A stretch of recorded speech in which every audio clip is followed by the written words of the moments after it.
up, guys? Day on chopping block. We'll be doing some major stuff to the truck today. So we'll be taking the rear end out, taking it to Shaggys Ring and Pinion in Montgomery, Texas. He's going to be doing a full rebuild on the rear end, 373 gears with a posi unit, new bearings and seals, everything. But if the truck's not drivable, I'm going to have to pull the rear end out of the truck and take it to him. But that's what we'll be doing today. So let's get this rear end out.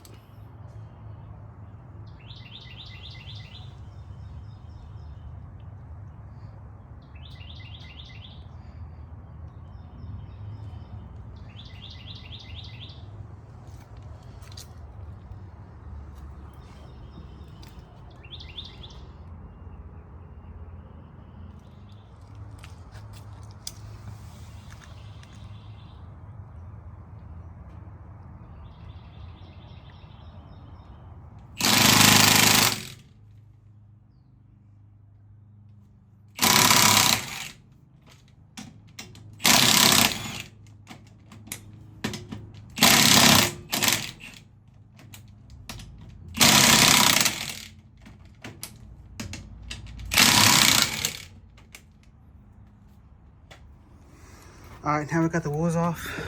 I gotta, of course, move the jack stands. Get these jack stands moved out of the way. It's already had the flip kit installed. I'm gonna have to, I'll probably remove the rear leaves because I'm gonna replace those bushings. Those bushings right there, I'm gonna replace those with a urethane bushing. And then, of course, say goodbye to disc brakes. I do have to the drum brakes. I have a disc brake kit that I ordered from a Little Shop Manufacturing.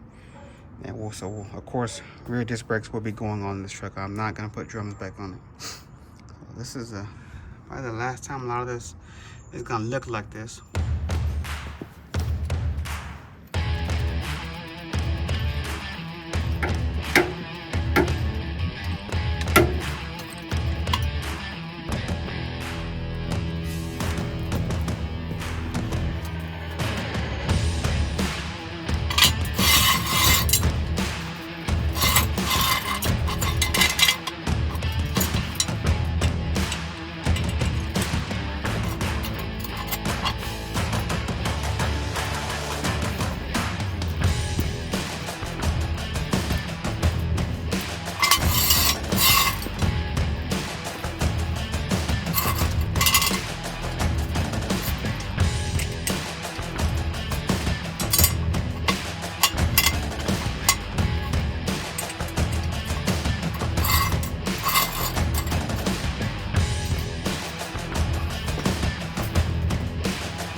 And there it is, in all its glory.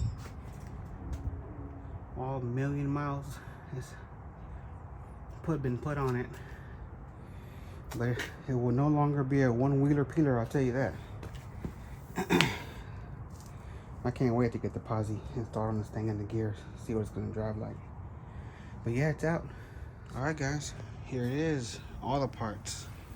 So I got my cool little differential cover from Summit. I ordered everything from Quick Performance. There you go. There is a part number right there. The Yukon posi unit. The kit comes with everything. Everything but outer bearings and seals, which I already have those. Everything else. There it goes. There goes the gears. And we went with 373s. Right there. So let me get these brake lines off. Also comes with that gasket. So pretty complete unit, man. So finally we can get to be able to spin both these bad boys right here instead of just one. All right, today I'm dropping this thing off. Got it out. So we're fixing to drop this thing off to Shaggys Ring and Pinion in Conroe, Texas.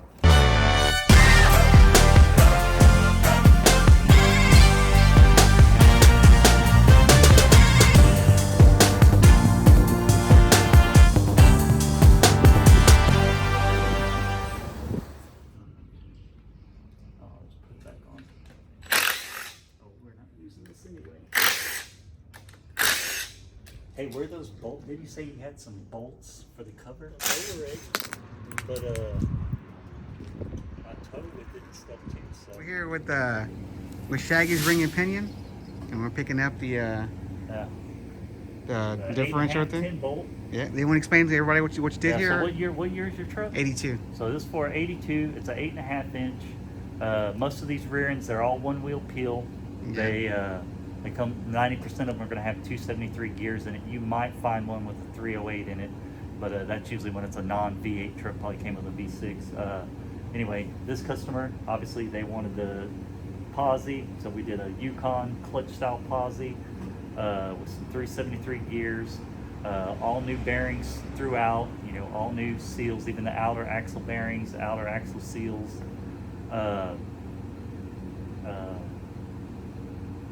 Is that it? Nah. Yeah, I guess so. You know, I set up the ring and pinion like I normally do.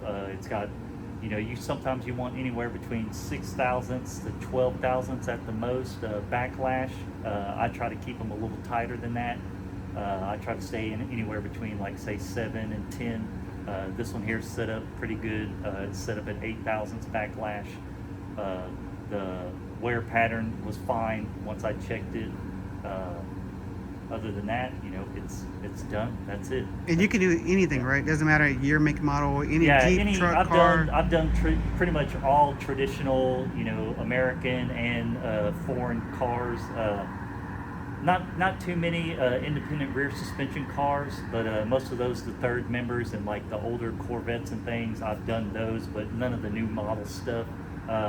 You know, when it comes to ring and pinions, it's all the same to me. Yeah.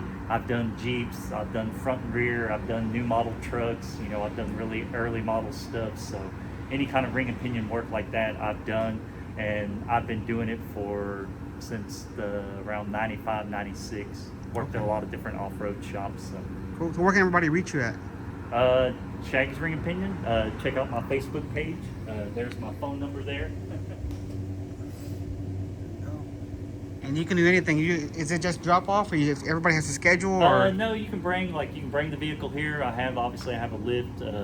You know, I can do it in the truck. Sometimes I prefer to do it in the truck anyway. Mm-hmm. But sometimes, you know, people have a project, so they just want to bring the rear end. Right. The vehicle's not drivable, but I can do it in the vehicle too. Pretty much, it's about probably the same amount of labor. I usually charge a little bit more when it's in the truck, just because it's more time for me to do it that way than just doing like what I call this more like a bench job. Okay. You can supply the parts though, right? Can you supply them if they need them? I get most of the American stuff, like the GM, even the Ford stuff, like Ford 9-inch, the 8.8s. I usually get that from a company called Quick Performance, and they're pretty knowledgeable. And then a lot of the newer model vehicles, like even the Jeeps, the new Gladiators, the JL Jeeps, things like that, I'll go through like Revolution Gear. And then there's a lot of other companies that make, you know, ring and pinion stuff. And you know, maybe back in the day you used to have issues with the stuff, but I've used just about every brand out there, and I've never had any real issues with ring and pinion setup or having a gear make noise or something like that.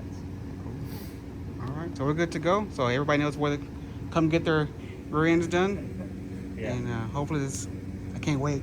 I can't wait. Cool. All right, man. We appreciate it. Thank you.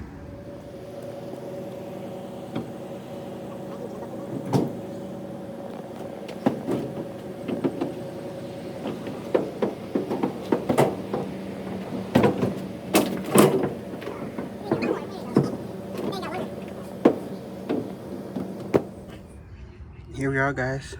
Another day in the chopping block. So today, we're gonna get this rear end of this truck. I don't have anybody around to help me right now, so I'm using a transmission jack. You gotta do what you gotta do, man, to when you're by yourself. So I'll be putting the rear end in the truck. It should raise up high enough. I strapped it to it, so I think it's okay.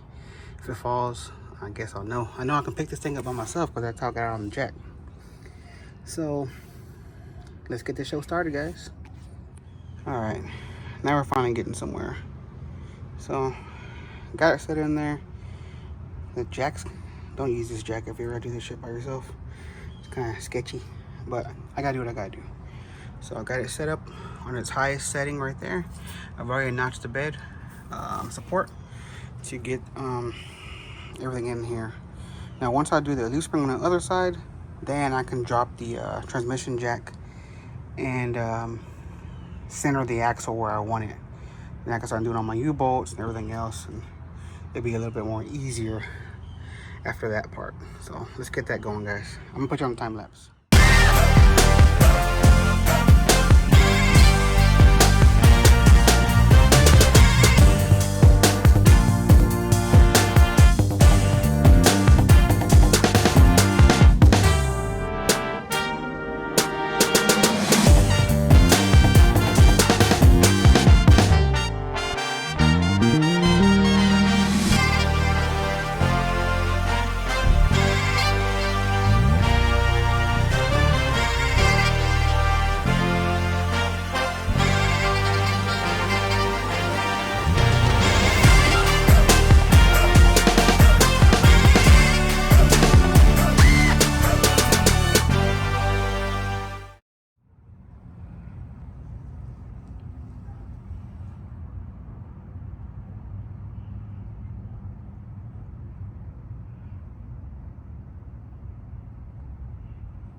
Alright, so that's where it should sit at with the suspension fully compressed. That's 8 inches in the rear, and yep, the tire rubs slightly on the inner lip of the bedside. I might have to roll them or something, or just cut some slits in it and maybe hit it with the mallet. I don't know, but that's it right there. Hopefully that's where it's gonna sit at.